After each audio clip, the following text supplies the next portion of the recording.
아브라함의 아내 사레는 출산하지 못하였고 그에게 한 여종이 있으니 애굽 사람이요 이름은 하갈이라.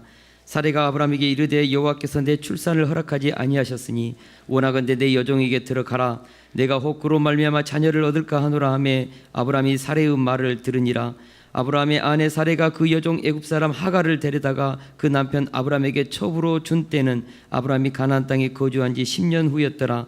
아브라함이 하갈과 동침하였더니 하갈이 임신하매 그가 자기의 임신함을 알고 그의 여주인을 멸시한지라. 사레가 아브라함에게 이르되 내가 받는 모욕은 당신이 받아야 옳도다. 내가 나의 여종을 당신의 품에 두었거늘 그가 자기의 임신함을 알고 나를 멸시하니 당신과 나 사이에 여호와께서 판단하시기를 원하노라. 아브라함이 사레에게 이르되 당신의 여종은 당신의 수중에 있으니 당신의 눈에 좋을 대로 그에게 행하라 하매 사레가 하갈을 학대하였더니 하갈이 사레 앞에 도망하였더라. 여호와의 사자가 광야의 샘물 곁 곧 술길 샘 곁에서 그를 만나 이르되 사레의 여종 하갈아 내가 어디서 왔으며 어디로 가느냐. 그가 이르되 나는 내 여주인 사레를 피하여 도망하나이다. 여호와의 사자가 그에게 이르되 내 여주인에게로 돌아가서 그 수하에 복종하라. 여호와의 사자가 또 그에게 이르되 내가 너의 씨를 크게 번성하여 그 수가 많아 셀 수 없게 하리라. 여호와의 사자가 또 그에게 이르되 내가 임신하였은즉 아들을 낳으리니 그 이름을 이스마엘이라 하라. 이는 여호와께서 내 고통을 들으셨음이니라. 그가 사람 중에 들나귀같이 되리니 그의 손이 모든 사람을 치겠고 모든 사람의 손이 그를 칠지며 그 모든 형제와 대항해서 살리라 하니라. 하갈이 자기에게 이르신 여호와의 이름을 나를 살피시는 하나님이라 하였으니 이는 내가 어떻게 여기서 나를 살피시는 하나님을 배웠는고 함이라. 이러므로 그 샘을 브엘라헤로이라 불렀으며 그것은 가데스와 베레 사이에 있더라. 하갈이 아브라함의 아들을 낳음에 아브라함이 하갈을 낳는 그 아들을 이름하여 이스마엘이라 하였더라. 하갈이 아브라함에게 이스마엘을 낳았을 때에 아브라함이 86세였더라. 아멘. 아멘.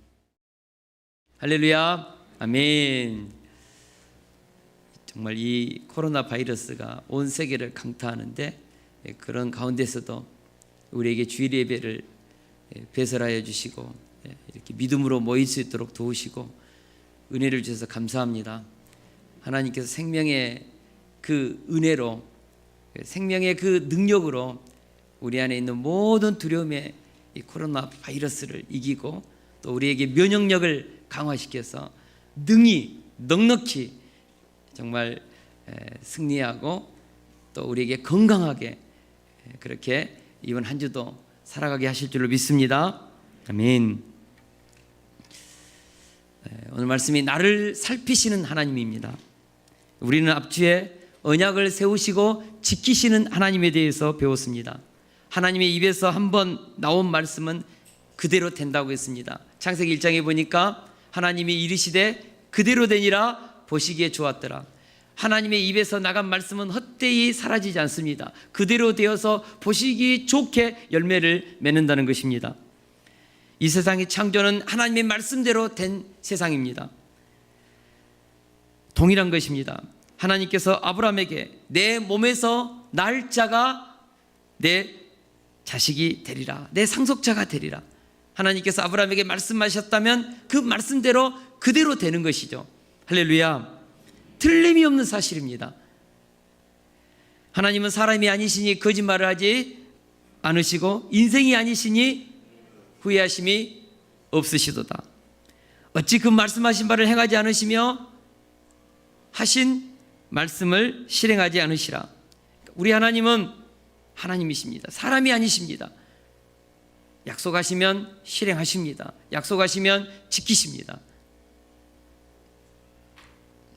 하나님께서 아브라함에게 약속하셨으니까, 횃불로 약으로까지 보증하셨으니까 내 자녀를 주시겠다는 그 약속, 하늘의 묵별과 같은 많은 후손을 주겠다는 이 약속은 틀림이 없습니다. 아직 이루어지지 않았지만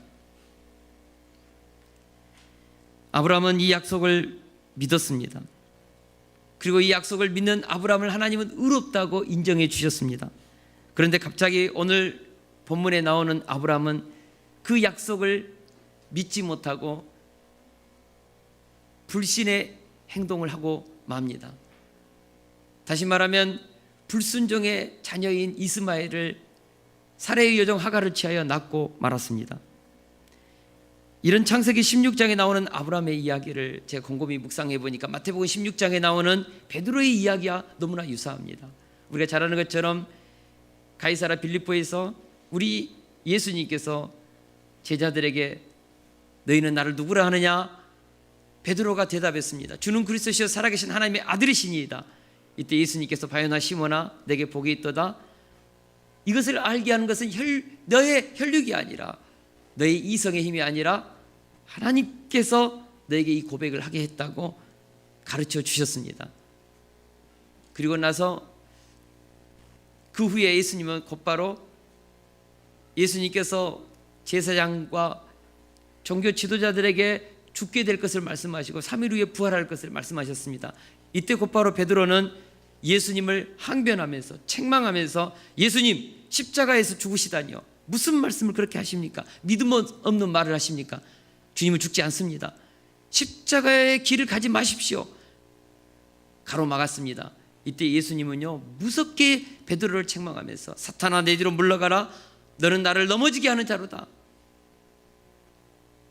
베드로를 무섭게 책망했죠. 사람은 신뢰의 대상이 아닙니다. 하나님은 이미 아브라함의 믿음이 항상 견고하게 서 있지 못할 것을 아시고 15장에서 이 햇불 언약 쪼갠 고기 사이로 하나님만 지나가셨습니다. 아브라함은 잠들게 하고 이유가 무엇입니까? 아브라함의 연약함과 그 약속을 아브라함이 믿음으로 행할 수 없다는 것을 아셨기 때문에 쌍방 언약이 아닌 일방적인 언약을 하나님 혼자 맺었습니다. 하나님은 아브라함의 실수를 하실 것을 아신 것이죠. 동일하게 예수님도 베드로가 주는 그리스도시요 살아계신 하나님의 아들이시다라고 고백할 때 이것을 고백한 것은 너의 믿음이 아니다. 하나님께로부터 난 믿음이다. 가르쳐 주시고 무너지고 넘어졌을 때 은혜로 다시 일어설 수 있도록 도와주셨습니다. 사랑하는 동역자 여러분, 우리가 신앙생활하면서 내가 가진 이 믿음이 내 것이 아니라는 이 사실을 깨달아야 합니다.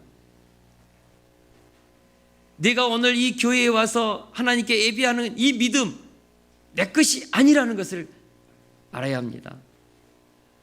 우리 다 같이 에베소서 2장 8절을 같이 한번 보겠습니다. 시작. 너희는 그 은혜에 의하여 믿음으로 말미암아 구원을 받았으니 이것은 너희에게서 난 것이 아니요 하나님의 선물이라. 믿음은 하나님께서 그 은혜에 의하여 너희가 믿음을 받았다 그 뜻이죠. 그리고 그 믿음으로 우리는 예수님을 영접해서 구원받았습니다. 그래서 우리 구원은 철저히 하나님의 선물입니다. 우리의 신앙은 하나님의 주신 은혜의 선물입니다. 할렐루야. 이것을 알 때 우리는 창세기 16장에 아브라함의 죄와 허물에 대해서 하나님은 한마디도 책망하지 않습니다. 이상하잖아요. 15장에서 그렇게 하나님을 믿고 햇불 언약을 보여달라고 언약의 징표를 보여달라고 그래서 햇불 언약을 본 그 아브라함. 그러나 16장에서는 하갈을 취해서 불순종의 자녀 이스마엘을 낳고 오늘날 이 중동의 이 갈등의 불씨를 지핀 사람이 아브라함의 불씨잖아요. 이 불신이지 않습니까? 아브라함 책망해야죠. 살해도 책망받고. 근데 하나님 오늘 본문에 보니까 16장 보니까 한마디도 책망하지 않습니다. 다시 말하면 아브라함의 죄와 허물에 대해서 하나님은 인정해 주셨고 그 아브라함의 실수와 허물 속에서도 하나님은 자기의 약속을 이루어 갈 것을 하나님은 스스로 다짐하신 것이죠.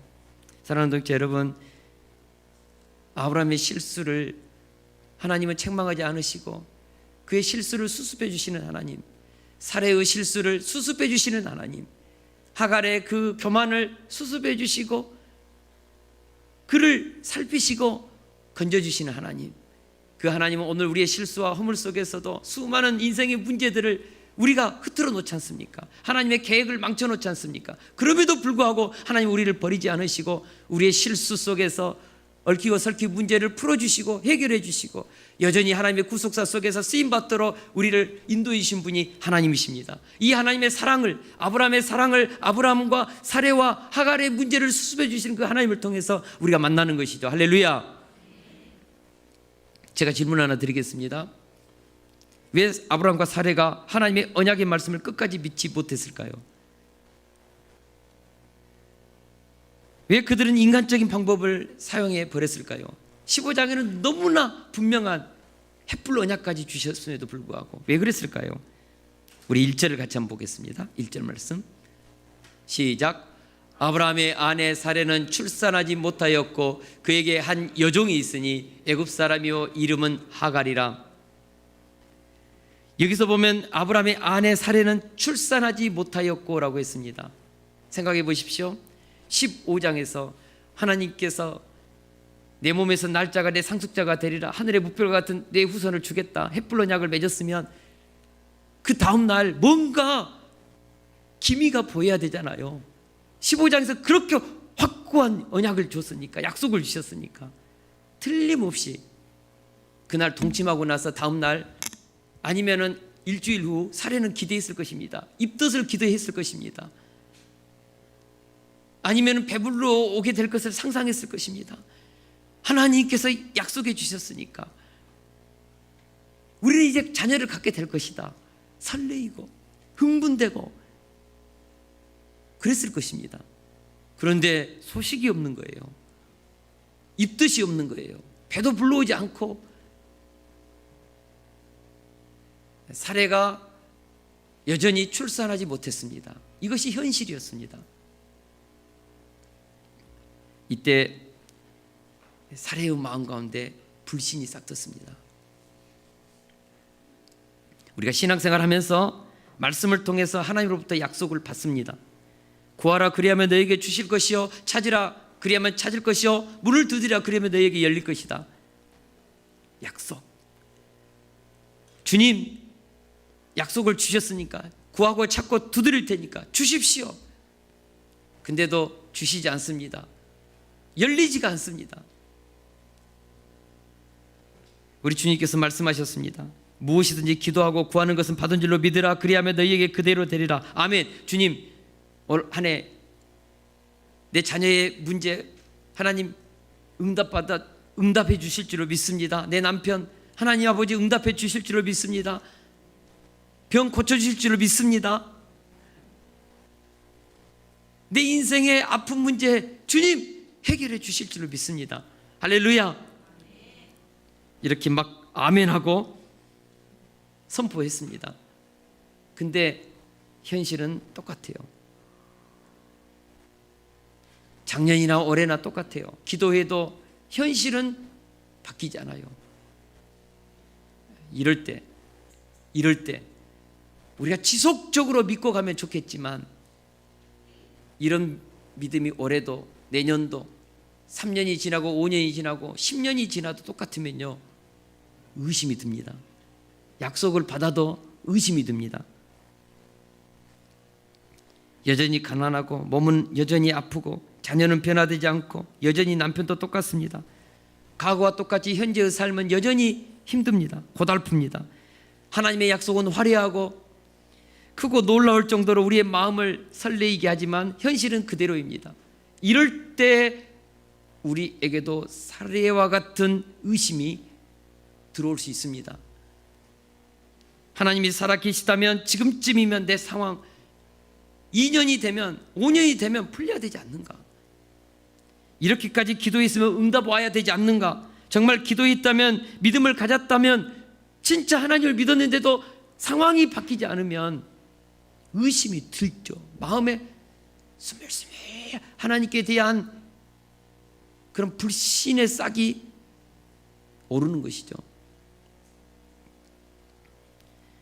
저는 사례의 마음이 이해가 됩니다. 75세가 되어도 아기가 생기지 않는 그녀의 고민 말입니다.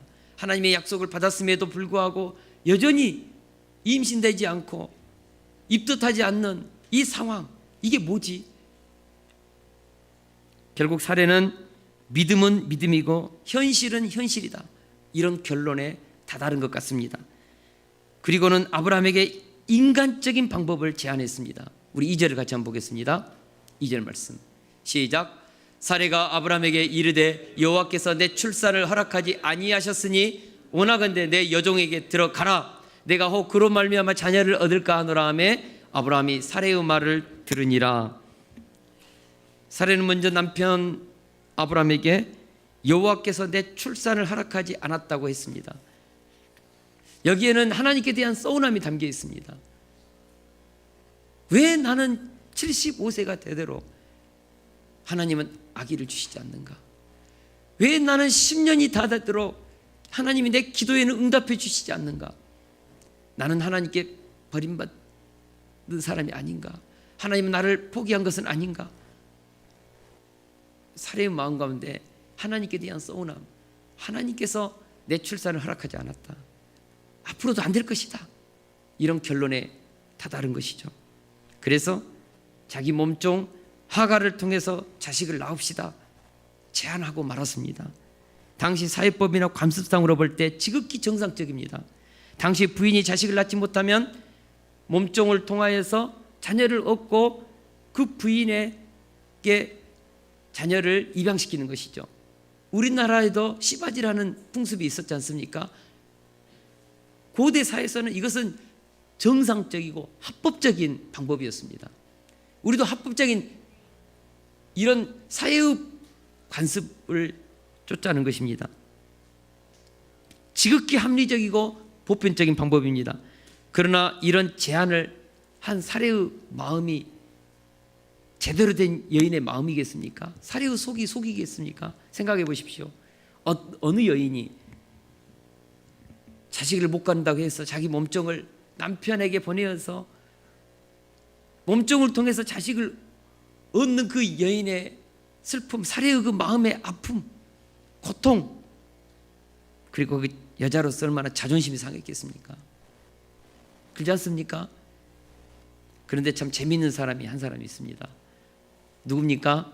아브라함입니다. 아브라함이 사레의 말을 들으니라. 와, 진짜 가만히 제가 이 본문을 묵상해 보니까요, 아브라함의 마음에 은근한 생각이 예전에도 있었던 것 같아요. 하나님께서 찾아오셔서 나는 너의 방패요 너의 상급이다 했을 때, 하나님 이 다메섹 사람 엘리에셀을 통해서 뭐 이렇게 상속자로 자기는 주겠다 말은 그렇게 했음에도 불구하고 마음 깊은 곳에는 오 하나님, 사레의 여종 하갈을 통해서도 나올 수 있는데, 막 그런 마음이 왜 없었겠어요? 만약 아브라함이 하나님의 약속을 말씀을 굳게 믿고 그런 생각이 조금이라도 없었다면 15장에서 하나님께서 헷불 언약으로 너에게 자식을 주겠다는 이 언약을 확고히 믿었다면 사레가 여종 하갈을 통하여 동침해서 우리 자녀를 갖자고 하면 어떻게 나와야 됩니까? 여보, 당신 정신이 있는 거예요, 없는 거예요? 어떻게 하나님께서 분명히 내 몸에서 날짜가 내 상속자라 데려가고 했는데, 여보 그런 마음 약한 소리 하지 마세요. 우리 기도합시다. 하나님이 주셔요. 여보 난 당신 사랑해요. 난 당신을 통해서 낳은 자식을 하나님이 주실 것을 믿고 상속자로 삼겠어. 믿음 없는 소리 하지 마시오. 이렇게 했다면 사레가 얼마나 기뻤을까요? 주여 아무도 아멘 하지 않으시네요. 이렇게 나와야죠, 스토리가. 근데 아브라함이 어떻게 나왔습니까? 나도 생각해 보니까 당신 말이 맞는 것 같아. 우리 그렇게 합시다. 그냥 사레의 제안을 우리 그렇게 하지요 하고 받아들였다는 것이죠. 결국 아브라함은 사레의 여종 하갈과 동침했습니다. 그리고 결과는 신속히 나왔습니다. 동침하고 나서 곧바로 하갈이 입덧을 했습니다. 그 아브라함의 자녀를 하갈이 가졌다는 말을 듣고 아브라함의 표정이 어땠을까? 막 눈시울이 붉어졌을 것 같아요. 그의 나이 85세입니다. 자기 혈육인 자식이 이제 생긴 것이죠. 하나님 정말 햇불 언약을 하시더니 이렇게 하나님 쉽게 주시네요. 막 감사하고 할렐루야 찬양하고 했을 거예요. 그러나 하갈이 임신한 후에 모든 것이 아브라함과 사레의 뜻대로 되지 않았습니다. 하갈이요, 임신하고 난 뒤부터요 완전히 자세가 달라졌습니다.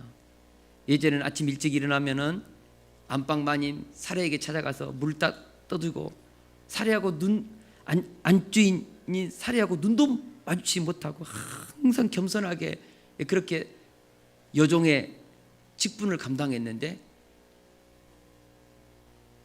주인의 아이를 갖고 난 후부터는요 이 마음의 교만이 생긴 것입니다. 그러면서 그냥 아침에도 늦게 일어나고 해가 떴음에도 불구하고 일어나질 않아요. 틈만 나면은 수박 먹고 싶다, 딸기 먹고 싶다, 쇠고기 등심 안심 먹고 싶다, 삼겹살 먹고 싶다, 맨 이렇게 막 얘기하고,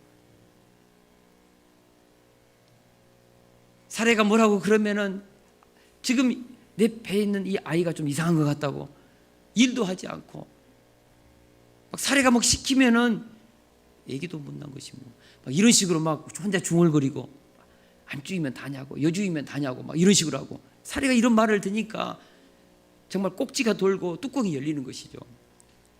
그래서 모든 분노를 남편 아브라함에게 쏟아 부었습니다.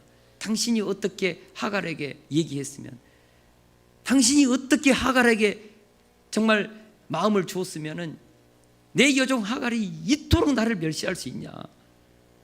하나님이 살아계시다면 당신과 나 사이에 하나님이 판단하실 것이다. 그러니까요 아브라함도 사레의 말에 맞받아쳤습니다. 당신의 여종이니까 당신 알아서 하라고 이러면서 그동안에 한 번도 부부싸움 하지 않았던 아브라함과 사레 사이에 심각한 부부 갈등이 일어났습니다. 요즘 같았으면 거의 법정에 갈 수준이죠.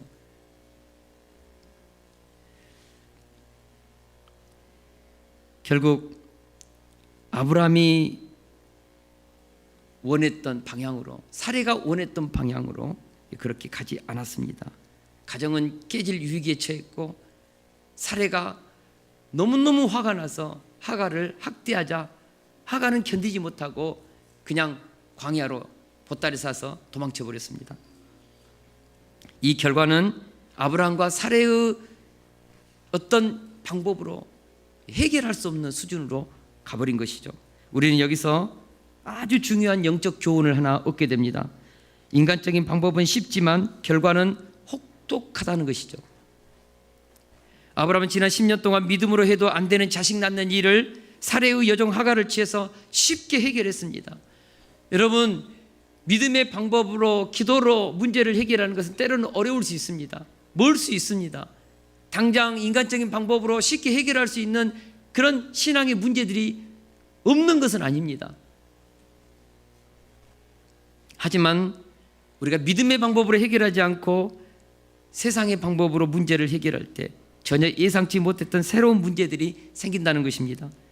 남편과 아내의 관계가 깨지고 가정의 질서가 무너지고 하갈이 쫓겨나는 일들이 일어났습니다. 이것은 전혀 생각하지 않았습니다. 아브라함도 생각하지 않고 사레도 생각하지 않았습니다. 우리가 왜 인간적인 편법을 쫓지 않고 하나님 앞에서 하나님의 약속을 붙들고 살아야 합니까? 우리는 하나님의 택하신 자녀들이기 때문에 그렇습니다. 우리는 하나님의 빛의 자녀들입니다. 할렐루야. 우리는 하나님의 섭리가 담겨있는 하나님의 뜻과 구속사의 계획이 있는 인생이기 때문입니다. 우리 인생은 하나님의 비전이 담겨있죠. 그래서 우리는 육신을 따르는 자가 아니라 영을 따르는 자입니다. 성령을 따르는 자이죠. 이스라엘 백성들이 낮에는 구름기둥, 밤에는 불기둥을 따라서 그렇게 이동했던 것처럼 우리는 우리 내면 속에 말씀하시고 우리 속에 감동을 주시는 성령의 내적 증거를 가지고 우리는 인생의 걸음을 한 걸음 한 걸음 내딛어야 하는 것이죠. 바울 사도는 너희는 이 세대를 본받지 말고 오직 마음을 새롭게 함으로 변화를 받아 하나님의 선하시고 온전하신 것이 무엇인지를 분별하도록 하라고 말씀했습니다. 믿음의 사람은 이 세상의 가치와 이 세상의 문화와 이 세상의 기준을 가지고 사는 자들이 아니라 하나님의 말씀을 붙잡고 우리는 기도하고 성령의 감동을 쫓아서 하나님의 기뻐하시는 뜻을 붙잡고 살아야 한다는 것입니다. 그 길이 당장은 안 풀리고 세상 사람들이 보기에도 실패하는 것처럼 보여도 우리의 삶은 분명히 하나님의 특별한 계획이 있다는 것입니다. 하나님의 약속이 있고 비전이 있고 하나님이 보여주시는 은혜가 있다면 현실은 여전히 힘들어도 하나님께서 내 인생에 두신 특별한 계획이 언젠가는 열릴 것입니다. 우리는 주님께 쓰임받는 그릇입니다. 하나님께서 쓰임받는 그릇을 준비는 우리가 하는 것이죠. 우리가 깨끗하게 준비하면 하나님이 때가 되면 쓰십니다. 때와 기한은 하나님께 있습니다. 때와 기한을 가지고 우리 인생을 인도하시는 주권은 하나님께 있습니다. 아브라함에게 사라에게 자녀를 준다고 약속했지만 이미 이루어진 것은 사실이지만 언제 줄 것인지는 하나님이 정하시는 것이죠. 저는 인생에 있어서 여러 번 하나님 앞에서 믿음의 삶을 걸어가면서 때로는 답답하고 더딘 것 같고 앞길이 안 보여서 정말 막막할 때도 있었지만 믿음으로 한 걸음 한 걸음 가면서 수없이 많은 하나님이 열어주시는 축복의 열매들을 많이 거두었습니다. 여러분, 믿고 기도하다 보면 축복의 열매는 한꺼번에 열립니다. 제가 임계치를 얘기했지 않습니까? 99%도 물은 끓지 않습니다. 100% 100도가 되면 그때부터 끓기 시작하죠.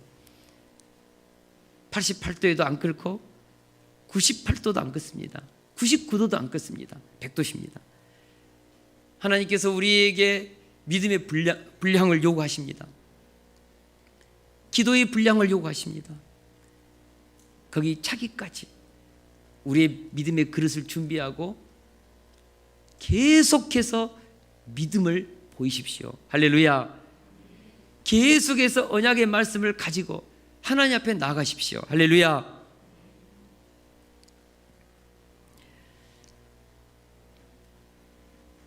그래서 잠언 16장 9절은 말씀합니다.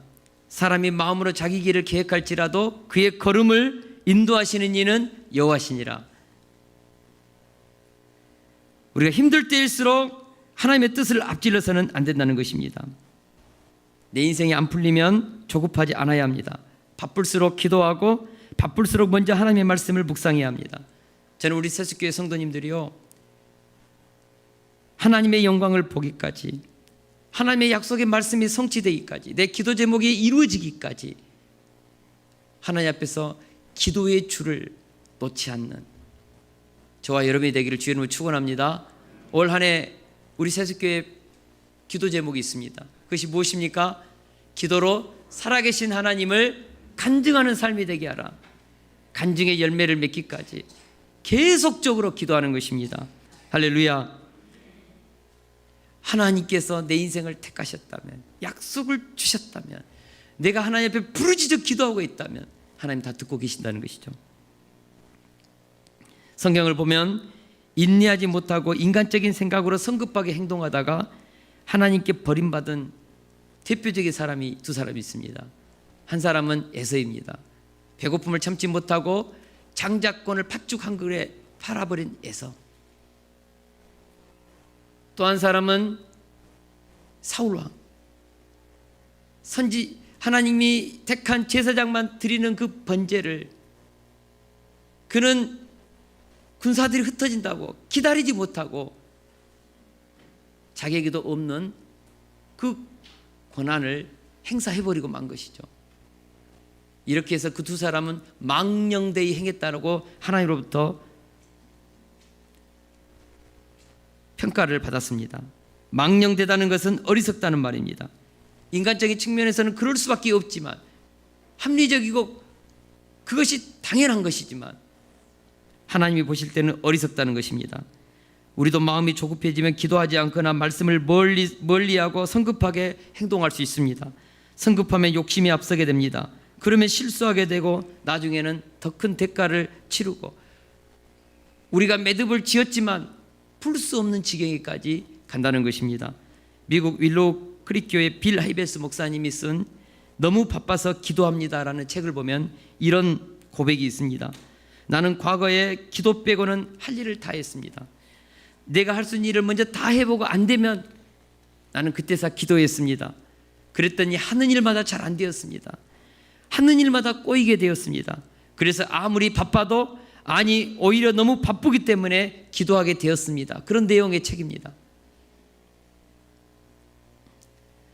사랑하는 성도 여러분, 너무 바쁘기 때문에 우리는 기도해야 되는 줄 믿습니다.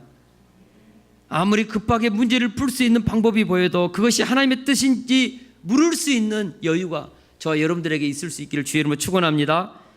우리나라의 속담에 바쁠수록 돌아가라는 말이 있습니다. 바쁠수록 돌아가라. 바쁠수록 급히 지름길을 가려고 문제를 급히 처리하다 보면, 초조한 마음으로 하다 보면 실수하게 되고 사기당하고 합리적이고 멀리서 보는 분별력을 잃어버리고 그렇게 말할 수 없는 그런 인생의 실패의 나락으로 떨어지게 된다는 것입니다. 바쁜 마음을 갖다 보면 초조해집니다. 그래서 우리가 바쁠수록 여유를 갖고 오히려 그럴수록 하나님께 한 템포 늦추고 기도하고 그렇게 가는 것이죠. 고사성어 중에요, 빈자다사라는 말이 있습니다. 빈자다사, 가난한 사람은 일이 많다는 것입니다. 가난한 사람은 여유가 없습니다. 당장 먹고 살아야 하니까 얼마나 바쁜지 모릅니다. 그래서 가난한 사람은요, 생각에 여유가 없죠. 그래서 실수하게 되고 그 여유를 잃어버리다가 결국은 가난의 굴레에서 벗어나지 못하고 계속해서 가난이 반복되는 것을 보게 됩니다. 이 가난의 굴레를 벗어나기 위해서는 내 환경이 가난하다고 해서 생각까지 가난하면 안 되는 것이죠.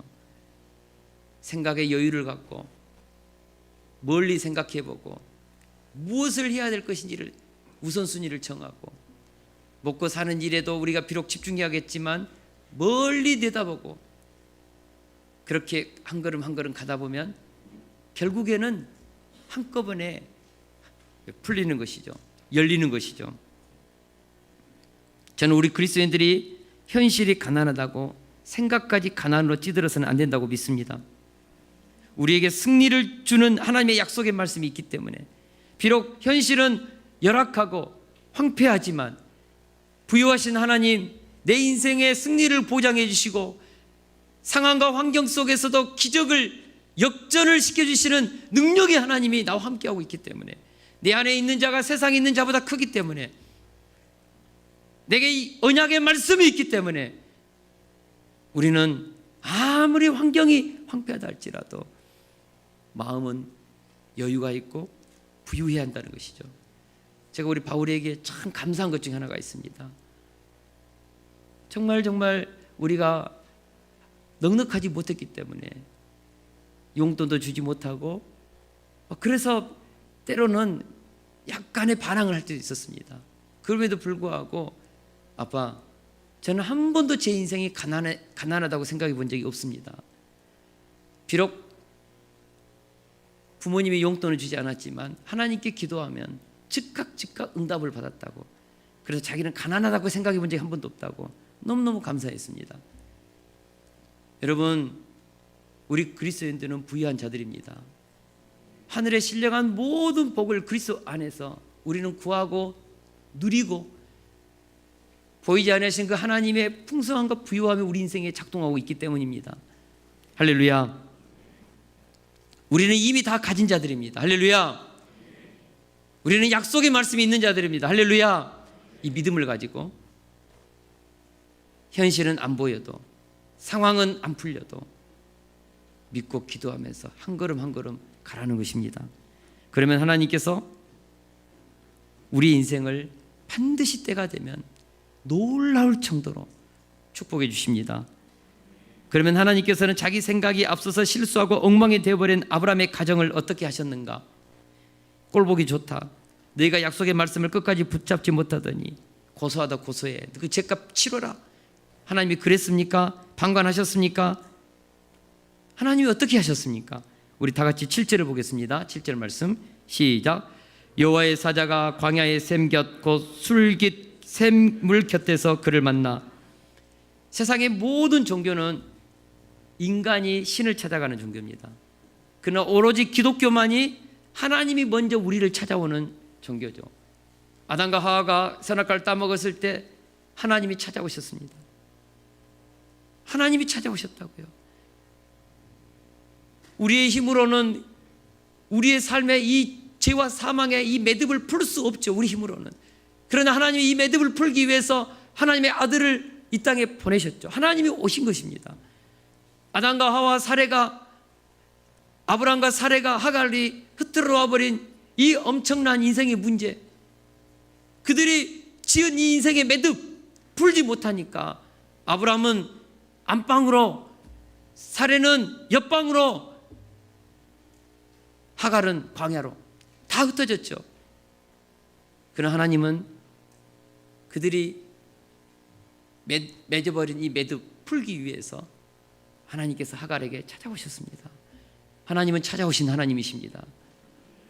우리 인생의 가장 밑바닥에서 죄와 허물과 실수로 내 스스로 내 인생의 문제를 해결할 수 없는 그 인생의 밑바닥에서, 슬픔의 현장에서, 어찌할 수 없는 그 인생의 아픔 속에서 하나님이 내 인생을 풀어주시기 위해서 오신다는 것이죠.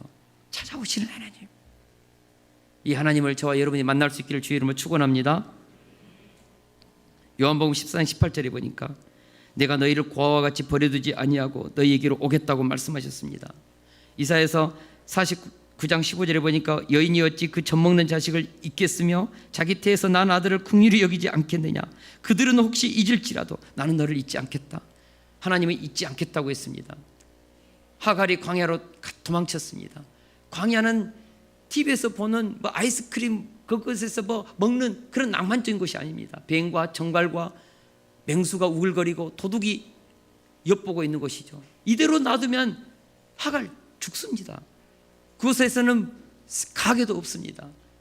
일구 차이가 심하죠. 그 광야에서 어떻게 하갈 어떻게 합니까? 임신한 몸으로. 하갈은 너무너무 슬펐을 것입니다. 주인도, 아브라함 주인도 자기를 붙잡아주지 않고 앙칼진 여주인 사례 그렇게 자기를 학대해 쫓아내고, 물론 본인도 잘못했지만 어느 누구 하나 이 사례를 돌봐주지 않았습니다. 홀로 광야길을 갔을 때 사례 얼마나 힘들었을까요? 얼마나 통곡하며 울었을까요? 근데 하나님이 그런 하갈의 아픔, 눈물, 통곡을 보시고 찾아오신 것이죠.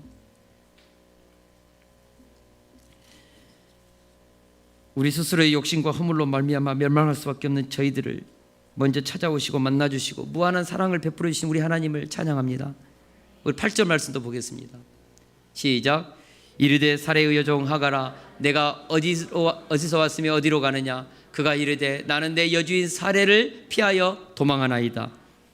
하나님은 사례에게 찾아가, 하나님은 하갈에게 찾아가 해결 방법을 말씀하십니다. 사례의 여종 하갈아. 이 말씀은 하갈 자신이 본래 어떤 존재였는지, 어떤 위치에서 있었는지를 깨닫게 해주는 말씀입니다. 하갈아, 사례의 여종 하갈아, 그렇게 말씀하셨습니다. 하갈은 약속의 자녀를 낳을 수 있는 하나님의 약속의 신분이 아닙니다. 그래서 아무리 하갈이 주인의 아기를 가졌다 할지라도 하나님의 약속은 하갈을 통해서가 아니라 사례를 통해서입니다. 그래서 하나님은 하갈에게 가르쳐 주는 것이죠. 너의 위치가 사례의 여종이다. 너는 사례의 여종으로서 하나님의 복을 받는 자이다. 하갈의 영적인 질서를 잡아주시는 것이죠. 사랑하는 영자 여러분, 하나님은 우리에게 영적인 우리의 부르심의 자리를 하나님께서 인도해 주십니다. 그 자리가 때로는 마음에 안 맞을 수 있죠. 그래서 우리는 그 영적인 질서의 자리를 인간적인 갈등 때문에 때로는 뛰쳐나가기도 합니다. 여러분, 사례가 있었던 하갈이 사례의 여종으로 있었던 그 자리, 아기를 가져서 사례로부터 학대를 받고, 그래서 하갈은 뛰쳐나갔지 않습니까? 저는 사례가 나가라고 했겠습니까? 본인이 인간 갈등을 견디지 못해서 뛰쳐나가버린 것이죠. 꼴 보기 싫다고 나가버린 것이죠. 그러나 하나님은 사례에게 말씀하셨습니다. 내 여주인에게로 돌아가서 그의 수하에 복종해라. 너는 사례의 여종이 아니야. 너를 부르시는 하나님의 그 자리, 그 자리가 복되다 말씀하신 것이죠. 사랑하는 동역자 여러분, 우리가요 감정으로 움직이면 안 됩니다. 이성으로 합리적인 생각으로도 움직여서는 안 됩니다. 우리 믿음의 사람은 영으로 움직여야 합니다. 성령의 감동으로 움직여야 합니다. 성령의 내적 증거를 받고 움직여야 합니다. 하나님의 약속의 말씀이 분명하게 내 안에 붙잡힐 때 움직여야 합니다. 감정으로 움직이지 마십시오. 이성으로 합리적인 생각으로 움직이지 마십시오. 누구든지 직장 생활 힘들면 뛰쳐나가죠. 인간적인 갈등 없는 곳. 그러나 세상 그 어디에도 갈등이 없는 곳이 어디 있습니까? 광야라도 갈등이 없습니까? 광야로 나가면 미운 사람이 없지만 대신 그곳은 정갈이 있고 모기가 있고 맹수가 있고 도둑이 있고, 뿐만 아니라 아직도 해결되지 않은 자기 욕망의 싸움이 있죠. 하나님은 하갈에게 너의 여주인 사례에게로 자존심 피우지 말고 돌아가라. 영적인 질서를 지켜라. 거기서 너의 인생은 복이 있다 말씀해 주셨습니다. 이것에 대해서 하갈은 어떻게 반응합니까? 우리 13절을 보겠습니다. 13절 말씀 시작. 하갈이 자기에게 이르신 여호와의 이름을 나를 살피시는 하나님이라 하였으니 이는 내가 어떻게 여기서 나를 살피시는 하나님을 배웠는고 함이라. 여기서 살피셨다 이 말은 영어로 have now seen입니다. 현재 완료형입니다. 오랫동안 지금까지 나는 너를 지켜보고 있었다. 아브람만 사례만 지켜보고 있는 것이 아니라 하갈아 내가 너를 지켜보고 있었다 그 뜻입니다.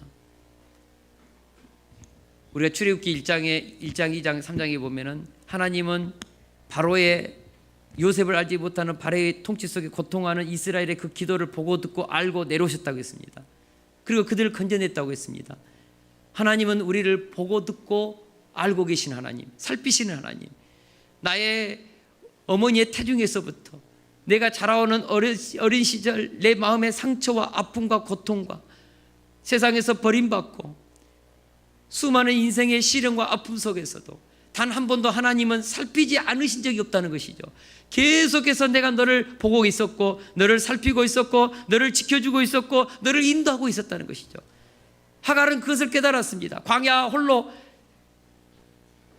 주인 아브라함도 자기를 보호해주지 못했고 그 아브라함의 318명이나 되는 그 어느 누구도 자기와 함께 해주는 사람이 없었고 애굽의 고향이 애굽이고 홀로 여종으로 이곳에 살았을 때 얼마나 서러웠겠습니까? 그러나 하나님은 그런 하갈을 지금까지 보고 계셨다는 것이죠. 우리가 오늘 이 음성을 들어야 합니다. 하나님은 우리 인생을 살피시고 계십니다. 할렐루야. 우리의 아픔을 알고 계십니다. 우리가 하나님께 생각으로 했던 기도도 알고 계십니다. 한숨도 듣고 계십니다. 하나님 앞에 울부짖어서 말씀을 붙잡고 기도하는 거 다 듣고 계시고 다 보고 계십니다. 그리고 성령으로 동행하고 계시죠. 할렐루야. 하나님 우리를 포기하지 않습니다. 실수해도 우리를 버리지 않습니다. 심지어는 죄를 지어도 우리를 버리지 않습니다. 하나님의 은사와 부르심에는 후회하심이 없습니다. 합력하여 선을 이루며 하나님의 그 좋은 열매를 마침내 구원의 열매를 우리에게 주실 것입니다. 한문에 보면요 결자해지라는 말이 있습니다. 매듭을 묶은 자가 풀어야 합니다. 종종 우리가 뉴스에서 결자해지해라 하지 않습니까? 너희들이 문제를 만들었으니까 그 문제 매듭을 너희들이 풀어라 그것이죠. 아담과 하와가 선악과를 따먹었습니다. 죄가 들어왔습니다. 이제 아담과 하와가 그 문제를 지은 그 문제를 풀어야 합니다. 그러나 풀 수 있습니까? 오늘 본문에 보니까 아브라함과 사레와 하갈이 그들이 문제를 만들었죠. 그러나 그들이 결자 해지할 수 있습니까? 없습니다. 그래서 하나님이 오셔서 우리 스스로는 풀 수 없는 그 인생의 문제를 하나님이 오셔서 풀어주신 것이죠. 그래서 구원도 우리는 받고 오늘 이 땅에서도 우리가 망쳐버린 우리 인생의 우리의 불신과 의심과 불순종으로 망쳐버린 우리 인생의 문제를 하나님은 풀어주신다는 것이죠. 살피시고 풀어주신다는 것이죠. 우리는 결자하지만 하나님은 해지하십니다. 할렐루야. 이번 한 주 동안요,